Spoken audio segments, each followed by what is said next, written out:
Good afternoon, everyone, or good morning, depending on where you are across the country. We are just letting everyone into the webinar, and we will begin in just about 30 seconds.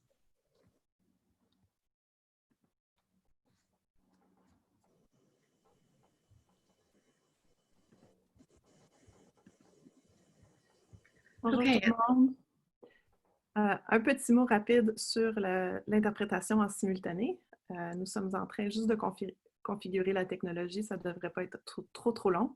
Vous allez voir en bas d'écran un bouton qui va vous signaler où vous pouvez cliquer pour accéder à l'interprétation en français.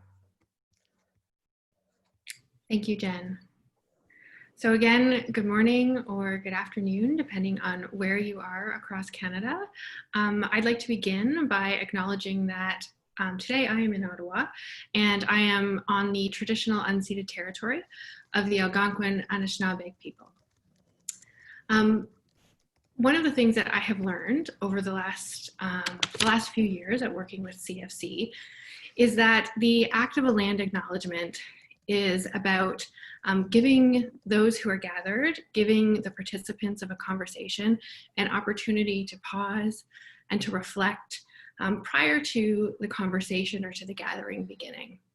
So to really take a moment for mindfulness, for intention, and to think about the purpose of the conversation that you are about to have, and to allow the land to guide that conversation towards positive dialogue and actions.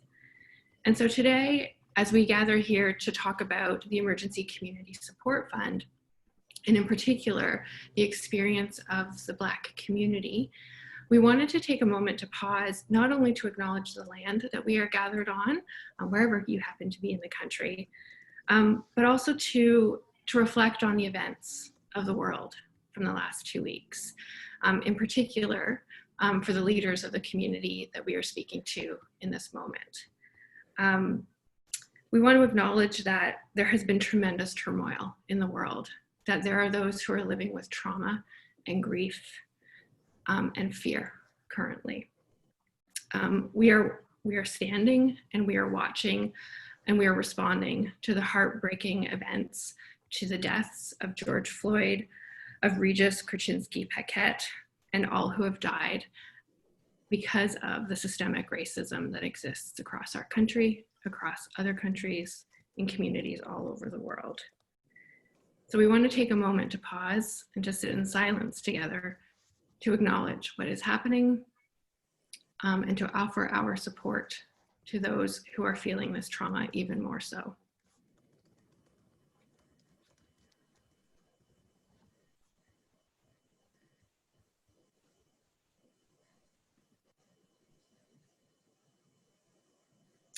Thank you. Thank you for doing this with us. Today is about listening. Today is about learning through active listening. We are going to talk about the Emergency Community Support Fund. We are going to talk about COVID-19, and we are going to talk about the experience of Black Canadians here in Canada with COVID-19. We are joined today generously by 3 individuals who are going to share their experience, they're sharing their time, and they're sharing their wisdom for the work that they do in supporting community. So we are joined today by Amanuel Melles, who is with the Network for the Advancement of Black Communities, Agapi Gessesse, who is with the Center for Young Black Professionals, and Myrie, who is with the Afro Canadian Caribbean Association of Hamilton and District. So I am going to stop talking and I am going to turn it over to Amanuel, who is going to continue the conversation with us. Amanuel, over to you. Andrea, thank you so much on behalf of Agapi and Evelynl and myself and many Black leaders that are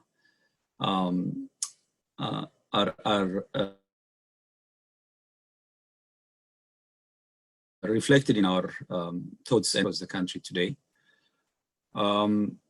We are honored to be here.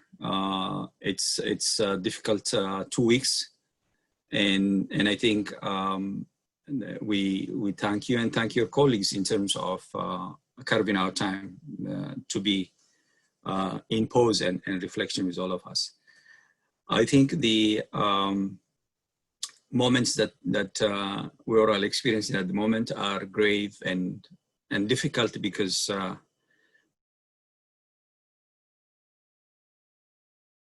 primarily there is a loss of life, and generationally some of the problems that we have been experiencing and seeing across the world and across North America and across Canada are manifesting themselves in situations that are so difficult to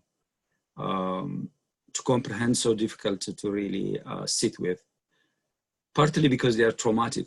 And I think whether we are in Minneapolis or in Toronto or in Houston or any part of the world where people of African descent, simply on the account of the color of their skin, are relegated to experiences in life that affect not only themselves, but also affect most, in a most painful way, their children and their families. We've reached a stage where we need to collectively show moral leadership and talk about the capacity for all of us to be ready for difficult and courageous conversations. And so I regard this discussion today part of a journey of opening the possibility for us to have those types of conversations. Yesterday, with the context of our conversations, is the Emergency Community Support Fund. And I think between myself and my two colleagues here, we'll talk about some of the issues and needs of the Black community. But more importantly, as I have been perhaps indicating all along in my conversations with government and funders, leaders and Black leaders, is that we have an opportunity here beyond the transactional expression of funding, which is very much needed for many in the Black community and other communities that are in need. I think we need to pause and recognize this moment, not only because of what's unfolding around us, but simply because at the end of the day, the change that all of us want to see is the change that comes because we are in a relationship of transformation, not transaction. I think the funding is important, but I'm encouraging, as I continue to encourage leaders, both in the Black community and outside the Black community, to really think about how do we collaboratively work together? How do we develop, organic relationships that allow us to really go to the root cause of what we are experiencing, what we're experiencing. I think some of the slides that we have, as I talk to you, I cannot see the slides. Perhaps I might be able to go to my own slides. But essentially, I think for me, what I would like to do before I pass to Agapi and Evelynl is that, at the moment where we are, the Canadian Black population at the moment is about 3.5% of the population. And if you see in different cities from Toronto to Halifax to, Vancouver and in between Montreal, you will see different, proportions. Here where I live in the city of Toronto, for example, you will see that we're approximating close to 8.99% of the population. Conversely, what you will see that despite that statistic, I think you will see that our participation as Black communities in the child welfare system, in the incarceration rates, in the school dropout rates, in the unemployment rates, all these important social determinants of health, you will see that we have been for quite some time, trending negatively. And, for example, in a child welfare system, 42% of children in the child welfare system here in our province are Black children. Yeah? Black youth unemployment is twice the provincial average. It has been like that for a while. Why I say that we need to be in a relationship of transformation is that money alone cannot resolve this problem. These problems are generational in nature, they are systemic, they are difficult to resolve by simply running a project or running an organization or working independently. We need to bring collaboratively everybody, foundation leaders, government leaders, business leaders, phase leaders, community leaders, to work in tandem to really bring healing in a Black ecosystem, but also to bring those types of solutions that will start to move the trends in a positive way. And so I think it's important if we pause here and say, here's an opportunity for us as we do this funding to really talk Black communities and Black organizations about in what ways can we understand each other. When we talk about anti-Black racism didn't start in Minneapolis or here in Toronto. It's been there, and it's generational. You know, it's the beliefs and attitudes and the stereotypes that are ingrained in our institutions, in the education system. You know, in Toronto, between 33 to 38% or more of Black students are not graduating from high school. When we talk about the link between the school pipeline to the prison, this is for Black communities real. When we talk about gun violence, there is a direct link with that. And we're also learning now that a lot of our students are even joining college and university, and they are not graduating in the ways that we're hoping. So my hope is that in this discussion that we'll move away from simplistic solutions. And there is a slide here that we've been using for the last 3 months in conversation with Black leaders and elected officials about the need to think about this emergency response in relationship to recovery and thinking about post-COVID. And so when you look at this slide, for example, in front of you, just this is one of the slides. If I can wait on this slide for a moment, when we talk about the Black ecosystem and the Black organizations, this is a typology of understanding Black organizations that came straight from the Ontario Black Action Plan, and talk about 3 layers of Black organizations. For you to interact with Black organizations, you know, some of them are entirely Black-led, some of them are Black-focused, and some organizations that have Black beneficiaries. These are 3 important layers that working together could help us address some of the challenges. What you don't see here, if I were to superimpose a container over this, is the role of Black business leaders, the role of Black phase leaders, you know, the role of governments, the role of foundations in terms of really tackling our problems. Yes, we're talking about emergency now. We need to have food at the doorstep of isolated Black seniors, you know. We need to be able to deal with domestic violence cases, with mental health counseling issues, all sorts of needs that we have in the emergency now. Metaphorically, the Black community have been in a state of emergency for quite some time. That's why, you know, here in the city, we have the city of Toronto launching a 5-year plan to confront anti-Black racism. And if you look at the plan, that's a plan that talks not about short-term programs and services, important as they are. It's about trying to address the generational inequity that we have. And what this pandemic has done is basically expanding or amplifying existing inequity. So for me, I think as we move along in our slides and in our discussion, I think, how do we become in communion among ourselves and recognize that the challenge that the Black community are facing are not the challenge of a neighborhood, of a city. These are the challenge of the nation, of the country. And the country's challenges are resolved by all country stakeholders, including yourselves as foundation leaders. We need to turn the relationship that Black communities have with, you know, the nation stakeholders into a relationship of collaboration and partnership, yeah? So for me, you know, this moment, as difficult as it is, you know, there is, it reminds me of both James Baldwin. He talks about, you know, the need to really confront any challenge. There's nothing there that we cannot change if we cannot confront it. It doesn't mean that we can, you know, resolve everything, but we have to try. And I think Rabbi Hillel also reminds us about, you know, that we need to go beyond ourselves. If not now, when? You know? And I think I've shared with Andre and colleagues in the Community Foundations of Canada and with others about the UN Decade of People of African Descent. The UN about almost 7 years ago declared a decade of people of African descent and encouraged governments and countries to pay attention to 3 pillars in the spirit of the decade: the pillar of justice, the pillar of development, and the pillar of recognition.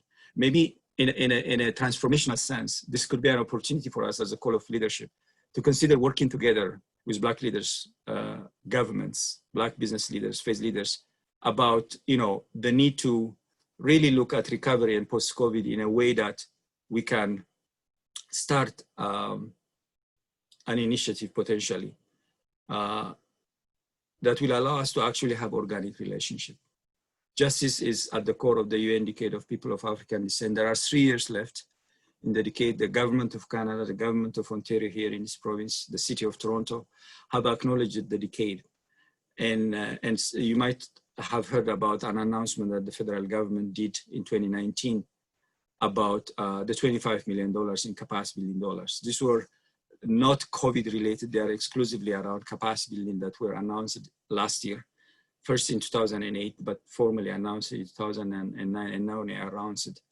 But beyond that, here's a challenge for all of us, Black leaders, organizations, foundation leaders, and others, to pause and talk about, is there an opportunity for us to actually take the gravity of the moment and turn it into something that is beautiful in terms of creating those types of linkages among ourselves to create the conditions for moving forward. I hope in 10 years from now, 15 years from now, we'll have a different conversation. And the conversation will be about conversation of growth, of vibrancy rather than pain and trauma and deficit. I want to conclude by saying that I have 3 children that are now college level. I have a son and 2 daughters, I won't go into the details of their experience, but at the end of the day, no matter what, my son and my 2 daughters are Black in the streets of Toronto, and they will be treated by the system as Black folks, irrespective of where they come from, what their experience is. Sadly, the skin the color of their skin overrides everything. I'm hoping that we'll work together to really go to what has been said before. We want to judge, as Martin Luther King said, people by their character, by what they give, rather than by what they look and what they might be up here. So I'll stop here. And thank you again for creating this opportunity, and perhaps pass it to Agapi before Evelynl can join us. Thank you. Thanks, Amanuel. I always am in awe when he speaks because he's just so full of wisdom. So I think that on this kind of topic around what's happening in our community, I think it's important to acknowledge that this is something that has been going on for a very long time. I think now our trauma and our anger has been put on display for all to see. And so, no one can unhear or unknow. And so the call to action has begun, which I think that we all can appreciate. I think when we are talking about the effects of COVID-19, more specifically on Black communities, we, as an organization, had put together the Black to the Future report. And I think that, which was a collective of about 40 agencies that were in the categories that Amanuel had described: Black-led, Black-focused, Black-serving. And I think it's really important to just pause there and acknowledge there's a lot of organizations by the virtue of class and race going hand in hand that are Black-serving, but they are not Black-focused and they're not Black-led.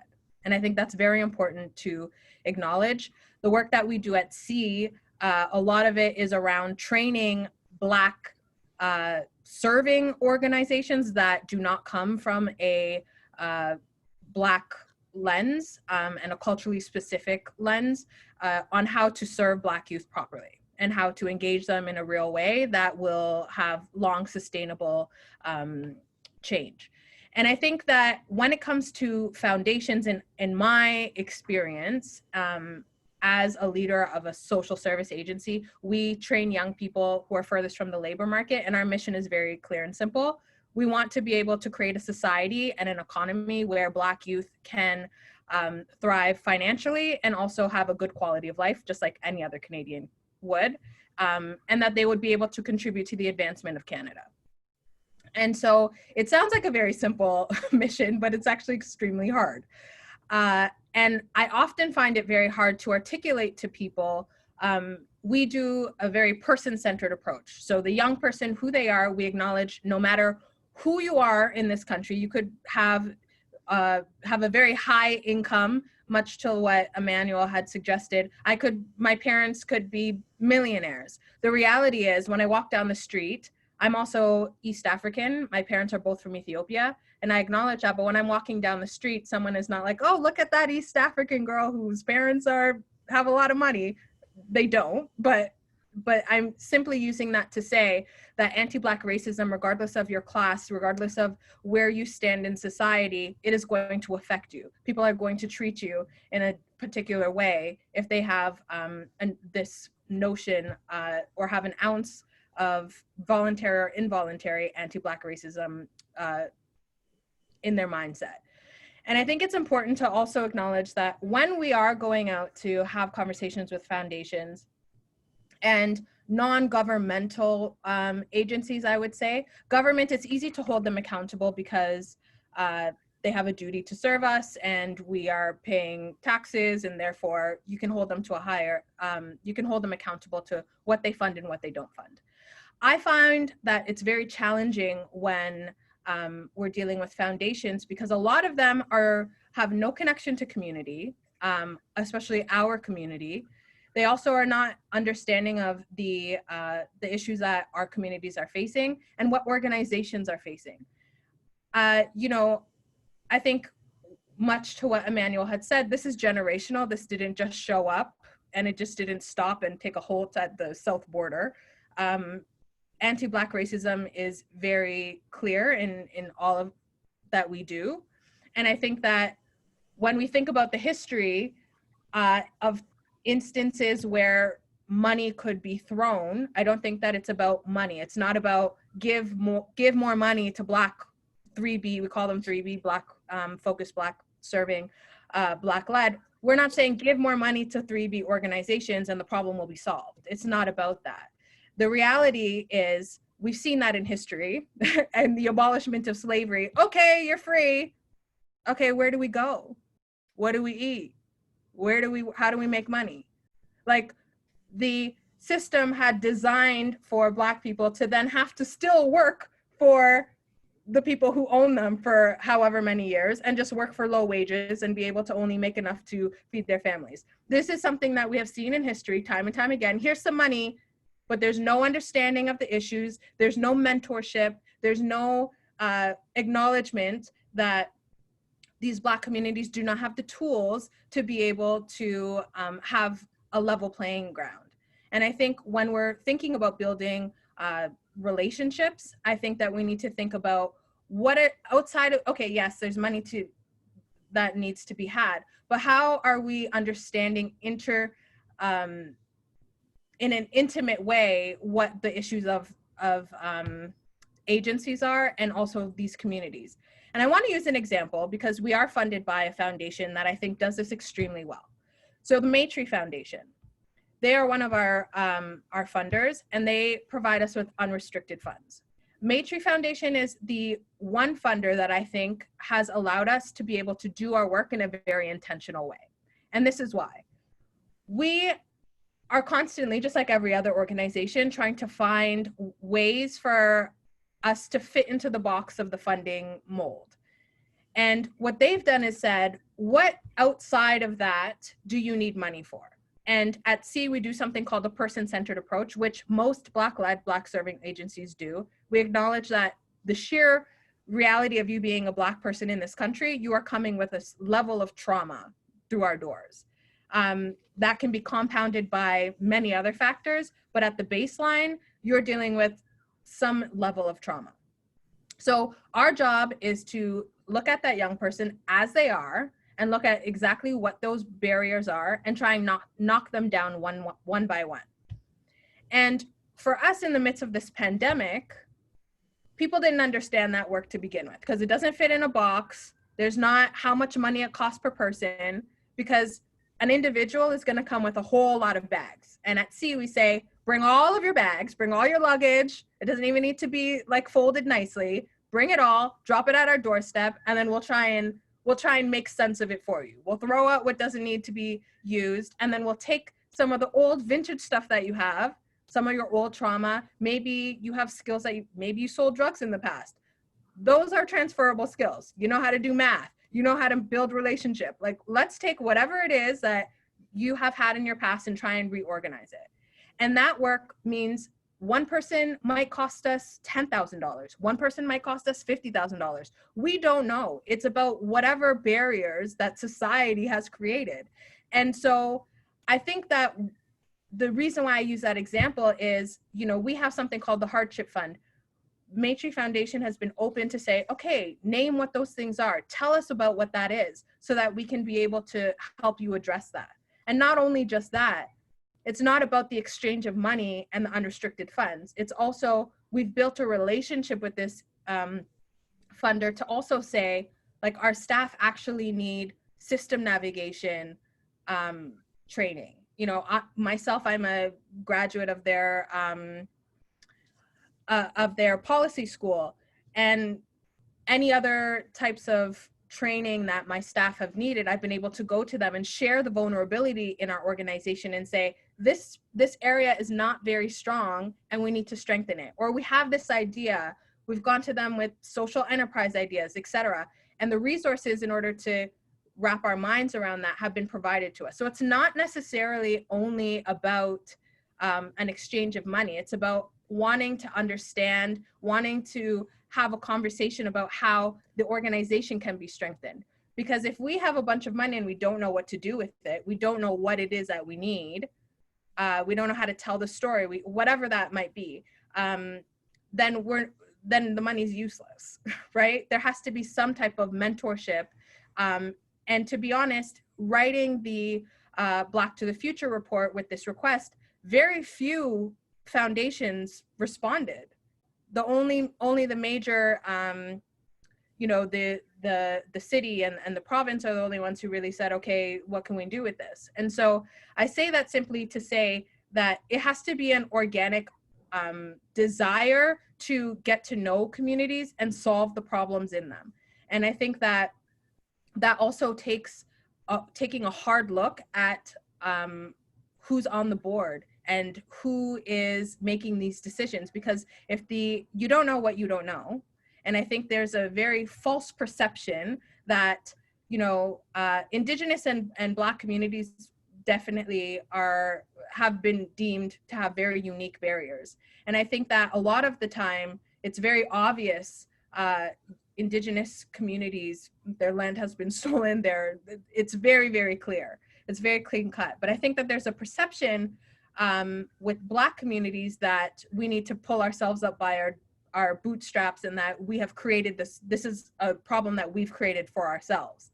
And that's just not the case. And so I think the acknowledgement of anti-Black racism, anti-Indigenous racism, etc., needs to be acknowledged at all levels. And I even take it a step further to test the board and your leadership to ask them questions to clarify that they actually understand what anti-Black racism, anti-Indigenous racism, period, is doing on the ground and to the lives of Canadians. Because I think it's one thing to say that, oh, we're diverse and look at our board, but you really need to have clarifying questions to ensure that you really understand that. And the last point I'm going to make before I kind of move on from and pass it over to Evelynl is really helping people also understand that, you know, C is I often describe us as a middle child. There's a very few older siblings that are larger Black-led, Black-serving agencies. We're in the middle. We're a middle child, maybe have 5 or 6 in the city of Toronto, big brothers that are larger than us. And we just received charitable status in 2018. We have a lot of younger brothers and sisters that are grassroots organizations that are struggling, but doing the work. And I do not think that, I think when we create barriers like 2 years of audited financials and, you know, you have to be a registered charity, when you create those types of barriers for these agencies, you are basically forcing them, because they're going to fight the good fight. So they're going to volunteer their time. You're basically telling them that the work that they're doing is not valid and it doesn't deserve to be paid. And I think that's a very strong message that's being sent. And I think it's a dangerous message, because it's just going to continue to perpetuate what it is that we're already seeing. So those are my thoughts. So I will pass that over to to Evelynl to continue.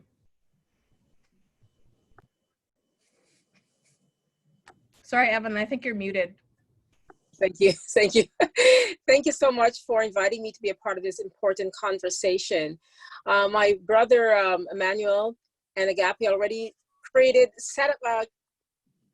positioned the conversation in a higher level. I'm going to drill down a little bit of the lower level in terms of what many of you are working with communities across Canada and looking at grant applications and looking at priorities and the like.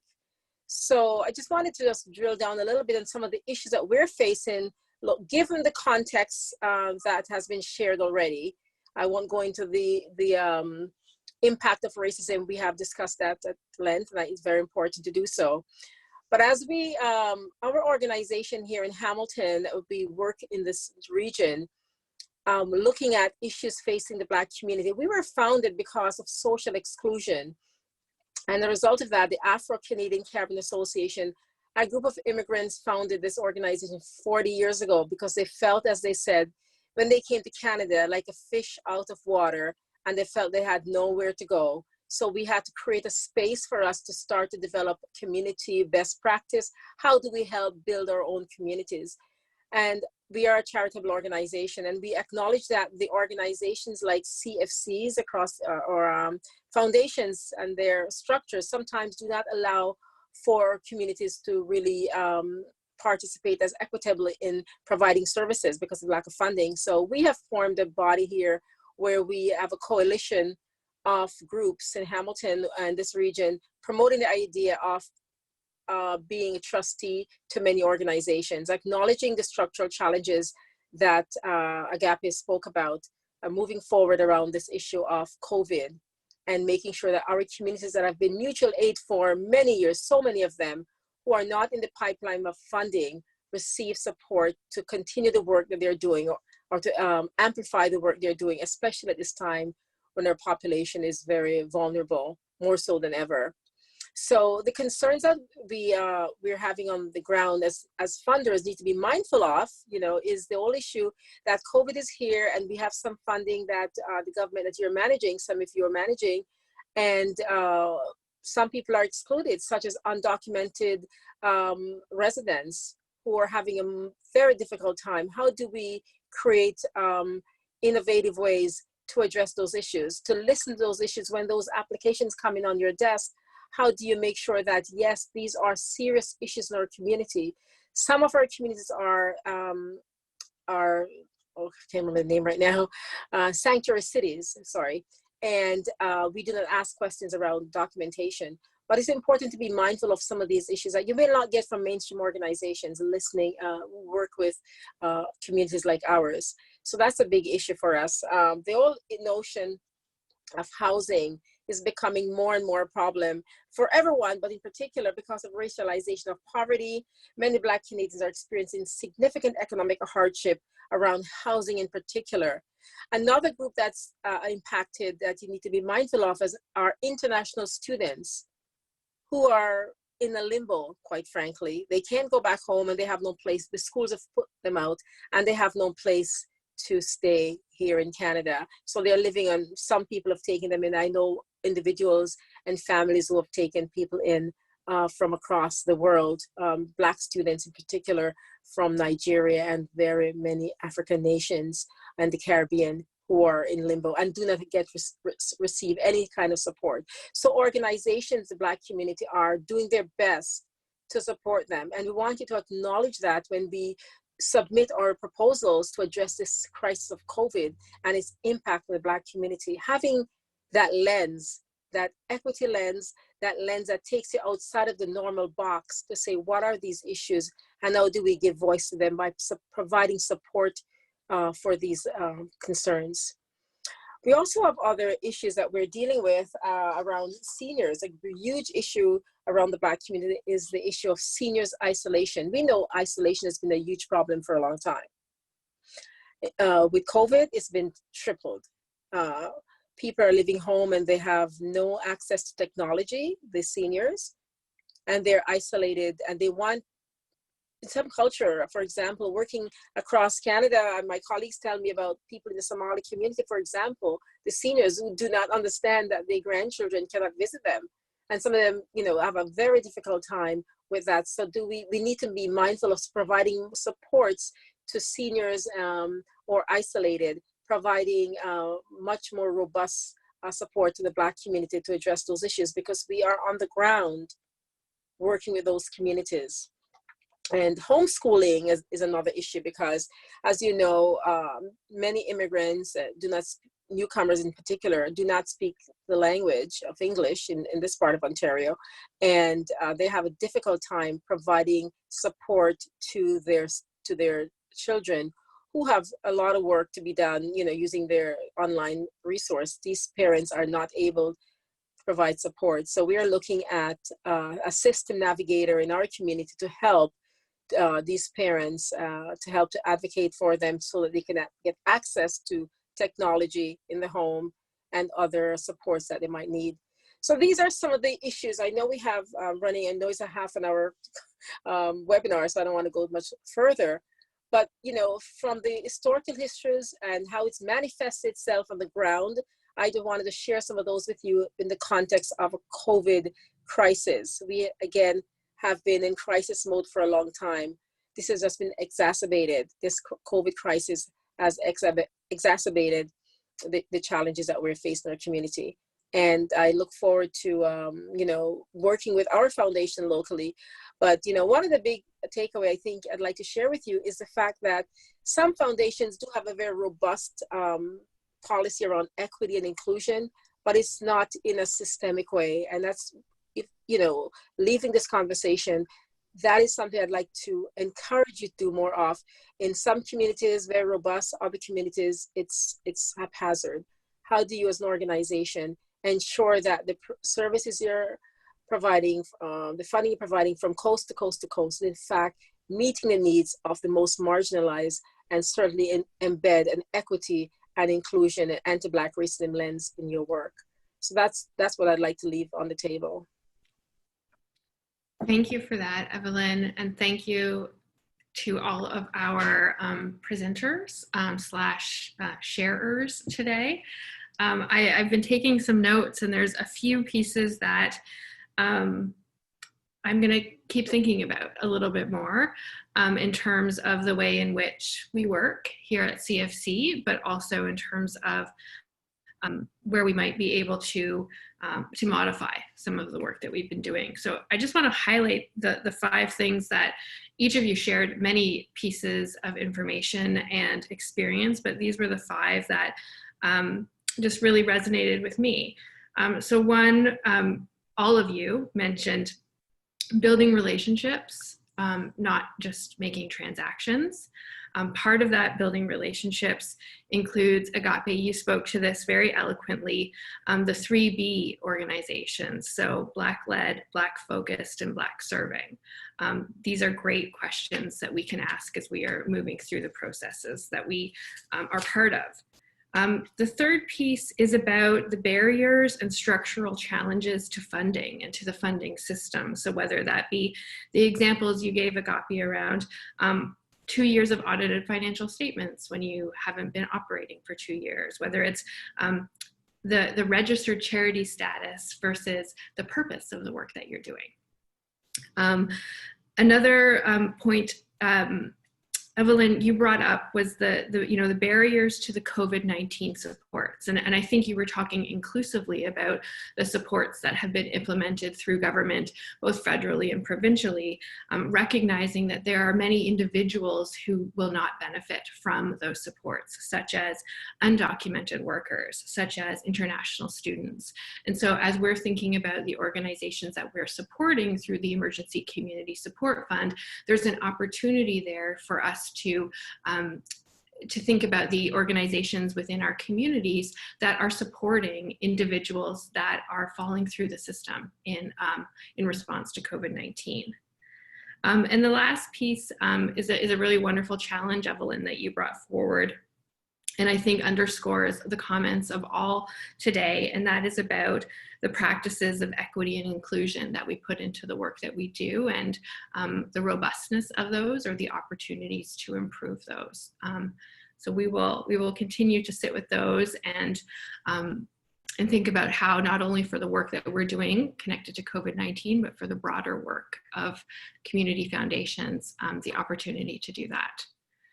So I know that we are over time, but I just wanted to offer our speakers any sort of last word, a sentence, maybe 2 sentences that you'd like to share before we pause again and move into the remainder of our days.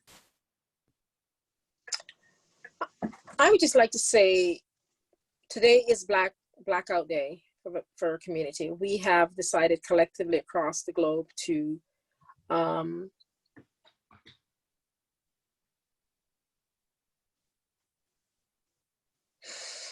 sorry. That's okay. I would just encourage you to speak out against this atrocity, because when you're silent, you're complicit in your personal life as well as an organization. Thank you. Thank you, Evelynl.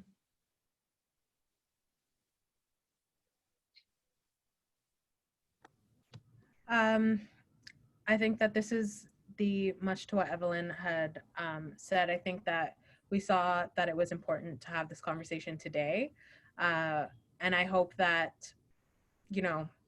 in a year from now, in 2 years from now, a decade from now, this is not the same conversation that we're having.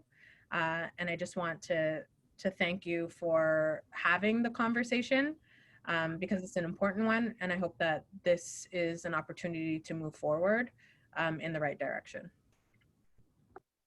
Thank you, Agapi. Amanuel, any final thoughts? Again, thank you so much, Andrea, and your team for creating this opportunity for us to be in communion today with you all. I think for me, parting thoughts and words would be, let's think about an appreciative inquiry, asset-based approach to move forward, where we're inspired to action by really amplifying what's working in our communities and recognizing that we're dealing with problems that are not going to fade away soon, that we'll have time to work together. That critically important is for us to be able to recognize in each other's strengths, complement, and being able to, as we continually distace ourselves in the community, let's take an ecosystem approach to tackling our challenge. And I think the final comment or word that comes to my mind is that at the end of the day, if we do it with empathy, with care, we are ready, I think, to have difficult but necessary conversations. But we have to do it from a point of strength and for everybody as we move forward. So thank you so much, Andrea. And I also thank Agapi and Evelynl. I know they are very busy for posing and being in this conversation with us. Yes, thank you to all. There are comments coming in expressing gratitude for sharing your stories and for sharing your time today. And so on behalf of all of us, thank you very much for being willing to be part of this conversation with us, especially today. So I wish you a wonderful afternoon. I think it should be afternoon for everyone now. And we look forward to more opportunities to build relationships and be in dialogue. Thank you. Thank you.